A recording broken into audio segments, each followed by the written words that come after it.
All Hallows Eve, that time of year again when all creatures of the night are unleashed to the world. It's time to return to where it all started. Another year, but the scares continue. Another month, but the fear proceeds to rise. This is the Venom month of horrors 2, Trapped in Time.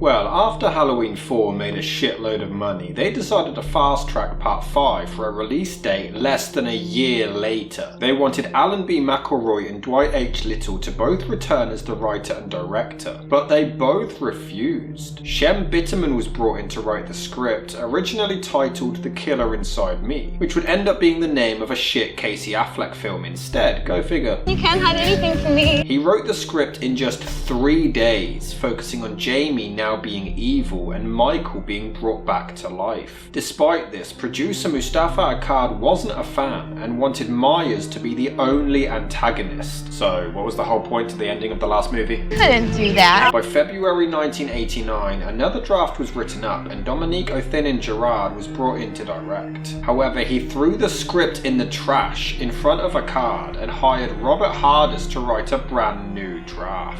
This new version had Michael being resurrected through a thunderstorm because apparently they watched the Jason movies. But somehow he's not evil anymore. However, he would then be hunted down by an angry mob due to his past. And it seems they also saw Psycho 2. Ask me if I care. This version was also scrapped before a brand new title called Halloween 5 and Things That Go Bump in the Night, which sounds like an episode of Goosebumps, was pitched before Dominique added in more supernatural elements to the story. He also wanted the audience to relate to Myers more and have him become more human and vulnerable. So you wanted a supernatural story with Michael, but you wanted Michael to be more human. Say that again slowly. What do you think? He felt that if the killer is humanized and shows true emotion and vulnerability, it would actually make him scarier, because he is then overriding those feelings of remorse and emotion to kill anyway. That actually makes a lot of sense.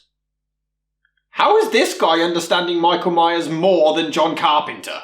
Unbelievable. There's also a mysterious man in black roaming around the place throughout the film, which caused confusion by fans, and they would have to wait 6 long years to figure out what the hell it meant. Dominique even admitted that he had no idea who it was or what they represented at the time. When the director of the next film approached him for help, he basically said, "Fuck if I know, mate, you're on your own, you figure it out." I'm through fooling around. The film follows Jamie, now traumatized from the events of the last movie, while Michael awakens and basically everything happens all over again. Most of the cast reprised their roles, but George P. Wilbur declined to return as Myers, so Michael suddenly inexplicably changes height and build between films. The old mask didn't fit the new actor Don Shanks, so another one had to be made because consistency is for little bitches. Be quiet! Filming began on May the 1st, 1989 in Salt Lake City, Utah, before the script was even finished, but even the cast were unhappy with the screenplay. Allegedly, Donald Pleasance wasn't a fan of it, but according to Wendy Kaplan, who played Tina, he still acted as a complete professional and treated it like it was Shakespeare and not a big steaming pile of microwave turd. He maintained that Jamie should have been the new all-evil character, but the producers refused, adamant that audiences would only want to see Michael Myers as the killer. Danielle Harris herself even wanted to become the killer in this one,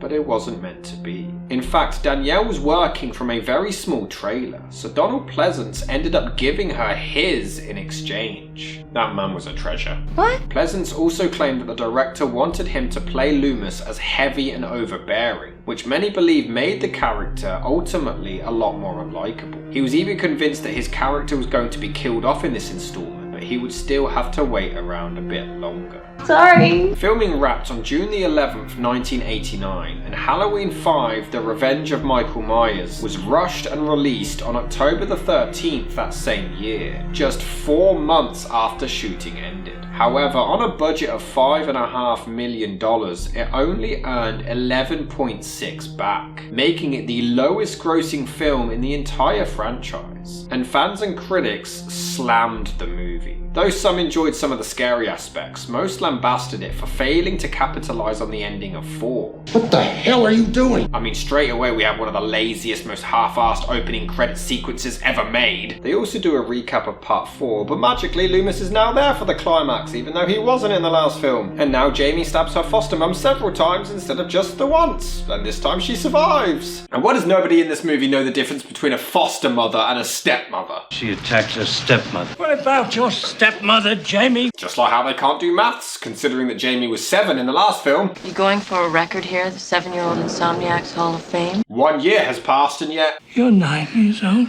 I see the mathematicians of Home Alone 2 are still getting work. But my god, talk about ruining a character. We literally see cops throw down some random ass dynamite they just so happen to have on them at the time, and then Michael goddamn Myers crawls through a fucking tunnel.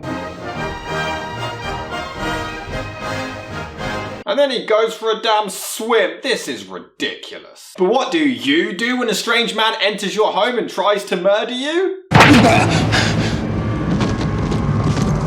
Let's take good care of you now, sir. Come on in, let's get you out of these clothes and get you nice and warm. Yeah, he fully keeps him safe. He looks after him for an entire year. Now let's just ignore the fact for a second that he would have naturally, in the days that followed, heard about the murders, put 2 and 2 together and realised that he's harbouring a serial killer.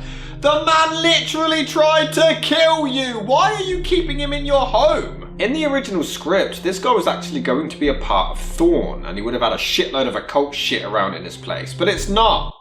So it makes no sense. I love Jamie being mute from the trauma. And, I mean, should she have turned evil? I don't really get it. Like, in what sense? What would have caused her to turn evil? That's the problem. This film gets a lot of shit for the supernatural aspect, but people want Jamie to have turned evil through a supernatural aspect. What? 4 literally has a supernatural ending. How else could 5 have capitalized on this? If you want to go naturally, what? She would have been so traumatized that she would have instantly turned evil? Because I think that's a bit of a stretch. I just don't know how much Halloween 5 is actually to blame for this one. But regardless, Danielle's performance is insane. It's incredible. She genuinely looks terrified and tugs at your heartstrings. She somehow outdoes her amazing performance in the last one. She's just adorable and has some really sweet chemistry with Ellie Cornell. Yeah, the psychic stuff is dumb considering they wanted to humanize him and take away the supernatural aspect. But don't worry, apparently Loomis is also a psychic. Leave her! This girl is dying. I have to open her trachea, for God's sake. She will stabilize. She's dying! Good thing you interrupted the doctor doing his job there, mate. Jamie could have literally died just then and the blood would have been on your hands. A new character called Tina is introduced, and a lot of fans hated this because it seemed like she was the replacement for Rachel and was maybe a little annoying. It looks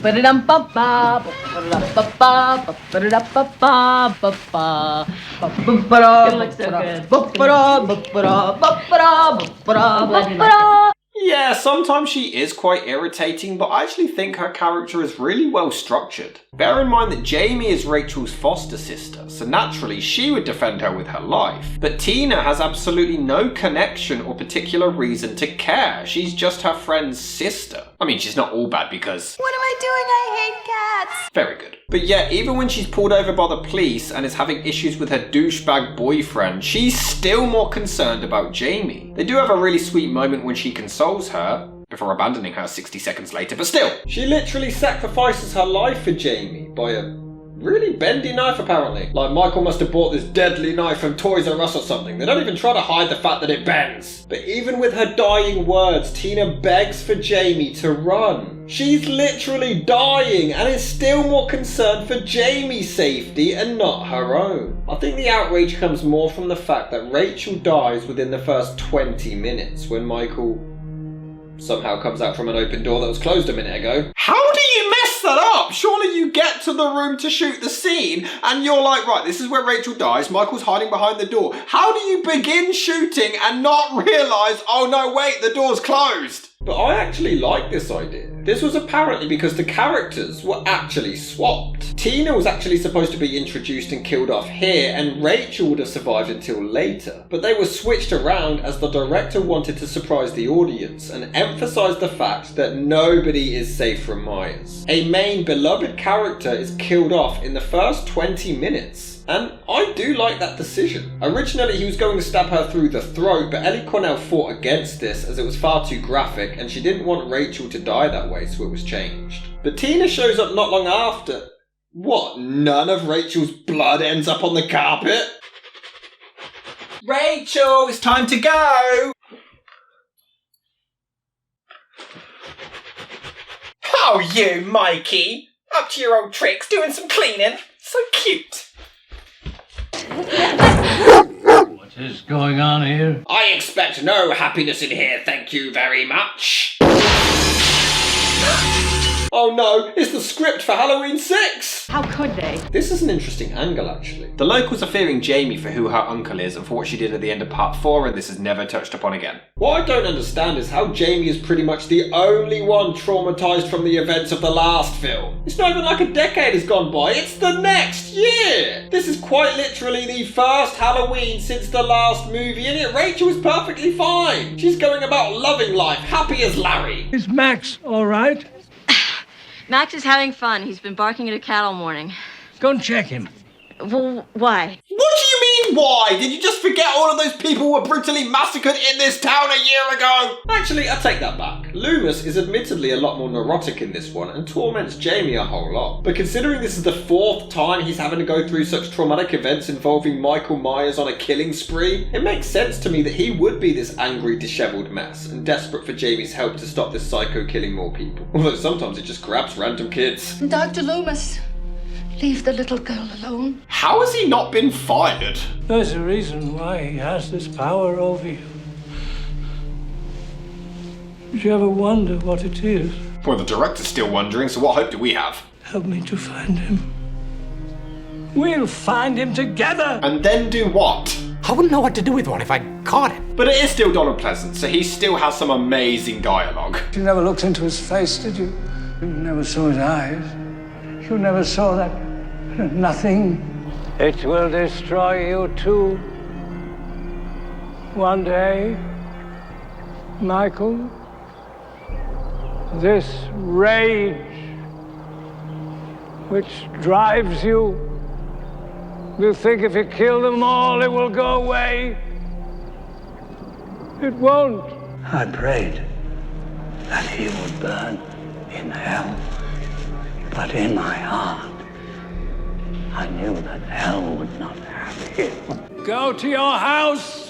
I shall be there waiting for you. Meet me in Dracula's castle! The set for the house in the original was no longer available, so they attempted to find another one that at least resembled it, but they had no luck, which means we instead get a fucking gothic mansion. I mean, don't get me wrong, I think it looks great, but there's no explanation as to how Michael Myers apparently had his house renovated over the years during his coma. They do actually build on the relationship between Loomis and Michael really well in this one. And aside from the psychic shit, I do think Michael is humanised really well as Loomis attempts to reach him. And if you notice, he never actually kills Loomis. He has plenty of opportunities to, but never does because he's the only one who's actually been there and tried to reach him emotionally over the years. Then again, there's plenty of other characters in this movie that Michael has the opportunity to kill and doesn't, so maybe it's just inconsistent writing. Yeah, there's a hilarious scene where he wears this troll-like mask that's somehow worse than his other one, and he pretends to be Tina's boyfriend, conveniently also named Mike. Now, to be fair, even in the original, he wore a bedsheet, and I think it was supposed to be serious. But my main issue is,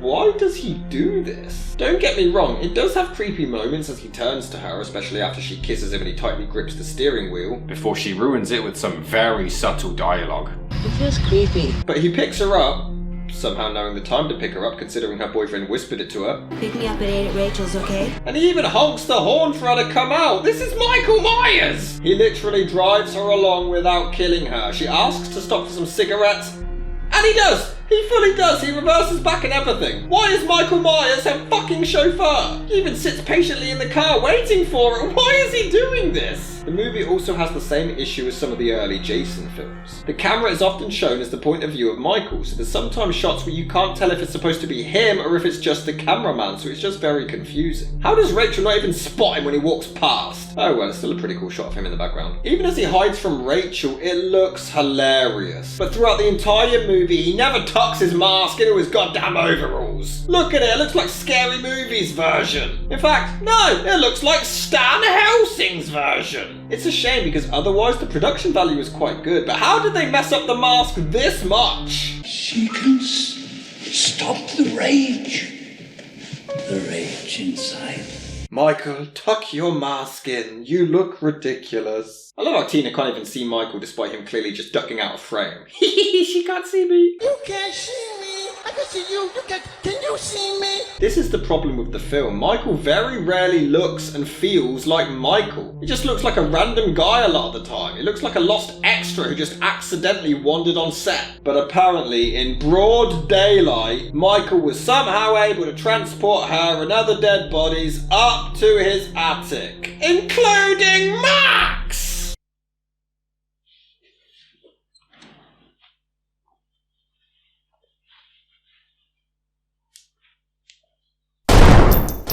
John Lennon, outside of his apartment building on the west side of New York City. The most famous, perhaps, of all of the Beatles. Shot twice in the back. Rushed to Roosevelt Hospital. In fact, later, the police stake out the house waiting for Michael to come back. But do they not investigate the house first and find the bodies? These cops suck! We get two bumbling cop characters who even come accompanied with their own goofy sound effects. All clear. Nothing above, nothing below. Apparently this was an homage to Last House on the Left. Yeah, I'm sure Wes Craven will be proud. It's like a parody film. Is this Michael Myers or Ernest P. Worrell? You would have thought after the terrible job the police did last year, they would make sure to increase and improve the police force now. Somebody please let me dead right now. Fortunately, we're lousy cops. I'm so glad they added that sound effect, just in case we didn't get the joke. They do have one funny gag though. Orders are orders. I look like a life-threatening situation to you? We get a scene where Jamie is chased down to the basement of the psych unit despite the shadow clearly not being Michael Myers, so the suspense doesn't work. And it turns out that it's just a janitor, but why didn't he just call out or say anything to the traumatized child that he's terrifying the hell out of? Touch the car again and you're dead. You know, I'm convinced that Michael Myers has super hearing, because this wouldn't be the last time that he would overhear a conversation and then incorporate that into the subsequent murder. Oh well, it looks cool. There's this little kid called Billy who has a crush on Jamie and is so deep in the friend zone it hurts, but he is so irritating and is a terrible actor. It's good luck. I mean, to be fair, he's not the only one. We just had a distress call from the clinic. They haven't been able to reach them again. Charlie, can you read me? But Billy is worse. You don't even know where she is. But I do. So I have to be included in the plot, you see.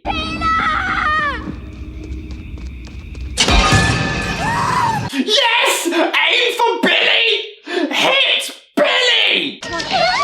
Yes! Is Billy dead? Did he get him? While Michael is being Tina's personal Uber driver, Jamie uses her mystic mega abilities to try and describe where they are, but this is like an asylum film at this point. Big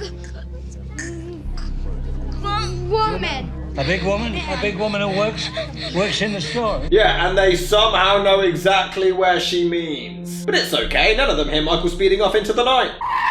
And after being mute from trauma for an entire year, all of a sudden Jamie has mastered the art of perfect speech. Why is nobody questioning the fact that none of them has seen or heard from Rachel in quite a while? He was with you. Who? The boogeyman. Oh yeah, that's one way of describing him. Just say Michael Myers! You know his name this time around. This isn't Laurie at the end of Halloween 1. You literally know his name. Just say, oh my god, you were with Michael Myers. You probably could have saved her life. Michael tracks Tina down to a Halloween party, but why is he even tracking her down? Not only did he have every opportunity to kill her in the car, but she's not even his relative. He has no reason to kill her. If it's because of Jamie, I mean, Jamie's in the psych unit as far as he is aware, so just go and kill her. Why is he wasting his time with Tina? But of course, people still haven't learned their lesson, and we get another fake Michael where he nearly gets shot. Sad shit is his costume is better than the real Myers.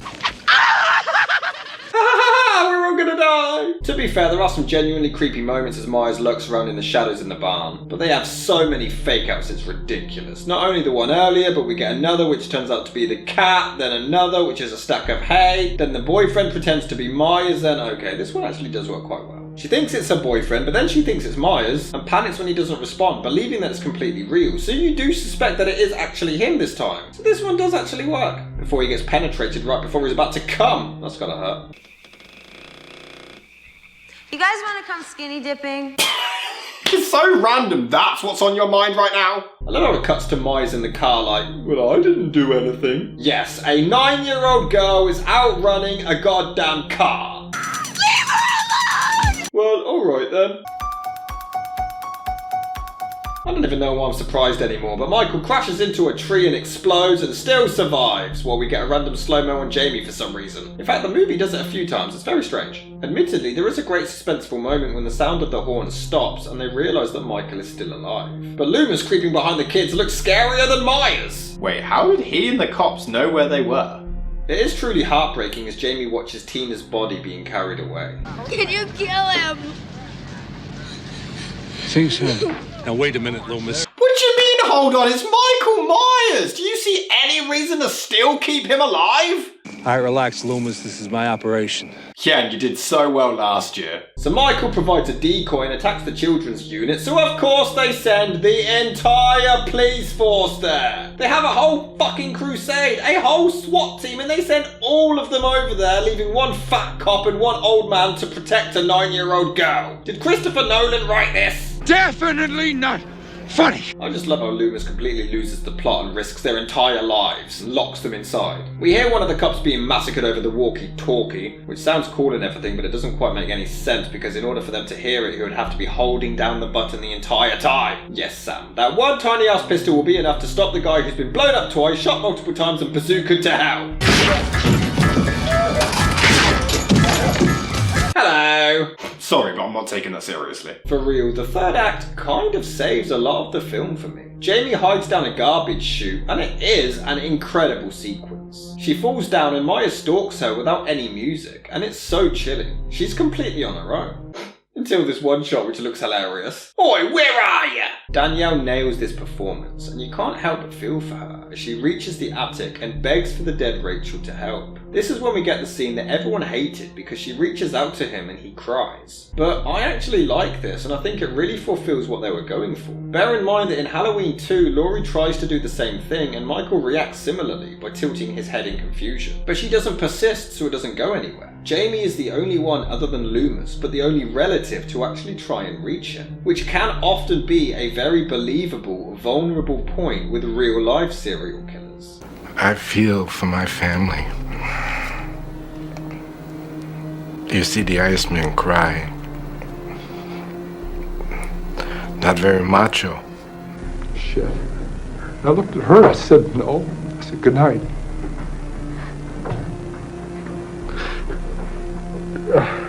And I knew I was gonna kill her. Then Loomis goes nuts and offers Jamie to him. It's so dark and messed up. But apparently bullets don't work, but damn tranquilizers do. Pleasance also actually ended up breaking the actor's nose for real, so he really went all out as he starts talking to the franchise. Die! Die! The original idea was that it was actually going to fall through the floor and into a cage conveniently placed in the basement, but later escaping. Similarly, instead, we get one of the dumbest images I have ever seen. Michael fucking Myers, the full embodiment of evil in shackles in prison. Yeah, next week Freddy Krueger is going to solitary confinement. Well, I got locked away. My sister done got stabbed. Then just one random guy we don't even see is somehow able to blast away the entire police station and prison. And why would Jamie ever go inside to investigate? And why are they not even lying down like convincing corpses? And this film is very hit and miss.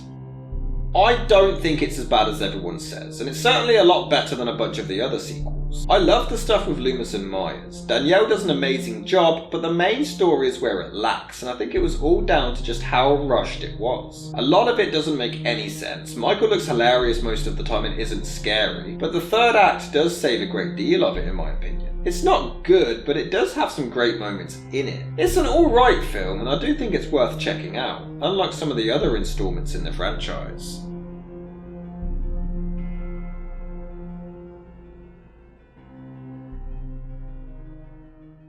And aside from the psychic shit, I think Michael is humanised really well as Loomis attempts